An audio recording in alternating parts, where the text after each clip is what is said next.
SCB medical रे रोगी को दुष्कर्म घटना रे अभियुक्त डाक्तर गिरफ। अभियुक्त डाक्तर को गिरफ करिछि मंगलाबाग थाना पुलिस। जड़े डाक्तर को दुई संपर्कियों को कार्डियोलोजी विभाग रो जड़े डाक्तर दुष्कर्म करबा नै थाना रे अभियोग होइथिला। थाना रे लिखित अभियोग पर मामला को गुरुतर सह नैछि मंगलाबाग थाना पुलिस। अधिक सूचना देवाई आम सहित कटक रिपोर्टर विभु प्रसाद साई जोड़ी होती। विभु, जो भली भाव में डाक्तर विरोध में जो अभियोग आसीथिला, दुष्कर्म अभियोग आसीथिला, आउ जने डाक्तर दुई संपर्कियों को से कुआडे इको करने समय जो दुष्कर्म करथिले से प्रकार अभियोग आसीबा परे मामला को गुरुतर सहित पुलिस ग्रहण करिछि एवं ता परे जो भली सूचना रहिथिला अभियुक्त डाक्तर को माड़ मध्य मरा जाइथिला, आईसीयू रे थिले से तांको गिरफ करा जाइछि बोली सूचना रहिछि। किभली भाव में पुलिस गिरफ करिछि? देखो मृणाल, जदि कहवा बर्तमान आम कोर्ट परिसर भितर रहीचु जो संपुक्त जो अभियुक्त डाक्तर रही जहाँ ना अभियोग होती दुई महिला को इको करने समय सहित असदाचरण तेणुक जो थाना अभियोग होती संपर्क में तेणुक आज ये घटना को नहीं मंगलाबाग थाना पुलिस अति गुरुतर सह नहीं घटना जो अभियुक्त डाक्तर थिले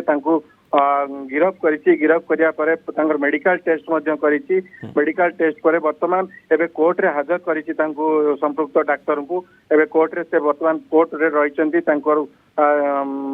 कौन परवर्ती ये कार्यपंथा स्थिर आमे एक्सक्लूसिव चित्र प्रथम चित्र आमे कलिंग टीवी जरिया दर्शकों को देखौछे जे किभली भाव में डाक्तर को गिरफ करा जायछि। किंतु जेमती मु आपन को पचारुथली आईसीयू रे डाक्तर थिले ए प्रकार सूचना आसला तांको माड़ मरा जाइथिला, ताहले आईसीयू रे जणे अति गुरुतर थिले तांको भर्ती करा जाइथाय,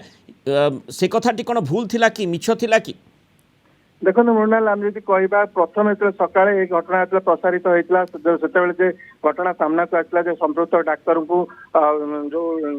जहाँ को असदाचरण करते जो डाक्तर संपर्क को असदाचरण करते जो महिला दुई जन रही से डाक्तर संपर्क बाड़ाबाड़ी करते गुरुतर हो आईसीयू चिकित्सित होते गोटे खबर प्रसारित किंतु बर्तमान आम जहाँ स्थिति देखुचु सेमती डाक्तर से आईसीयू से जना पड़ूना जानी शुणी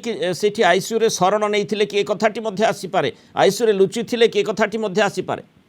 देखो मृणाल, यह तो परवर्ती समय जना पड़ो परवर्ती तदंत पुलिस तदंत कर जान प्रकृत में से आईसीयू रे थिले कि नथिले किंतु वर्तमान संपुक्त डाक्तर को पुलिस गिरफ गिरफ करके मेडिकल टेस्ट कटक रसिक हस्पिटाल कराया कोर्ट रे हाजर कर कोर्ट रे कौन निष्पत्ति हो परवर्ती मुहूर्त में जना पड़ो किंतु जहाँ आम पाखे सूचना परिवार लोक कोर्ट परिसर में उपस्थित अच्छा से जहाँ कहवा कथा आम स्त्री उपस्थित अच्छा शाशु शशुर उपस्थित अच्छा से अभियोग कर मो स्वामी की जो जी अभियोग आनी जो डाक्तर से जूनियर डाक्तर थे तेणुक सी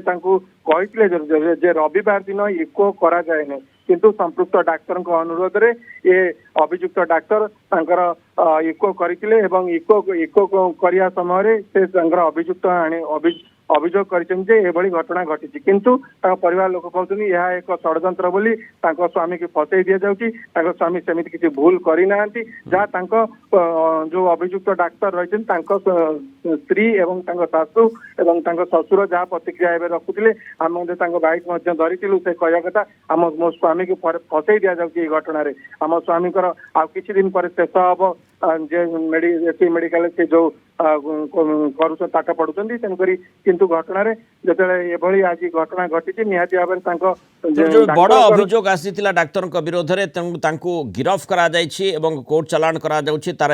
चित्र प्रथमे आमे कलिंग टीवी जरिया आपन सामने रखुछु जेतु बड़ अभियोग रहितला किंतु जो अन्य अभियोगटी रहिछि तांको जो माड़मरा कथा कहा जाउछि जो कथा गुडी को बिहु आपन मध्ये सूचना दउछंती परवर्ती समय निश्चय आशा करिबा सबु दिगरु पुलिस तदंत करिवो एवं प्रकृत रहस्य उन्मोचन करिवो। बहुत धन्यवाद विभु प्रसाद स्वाई आलोचना रहितबार।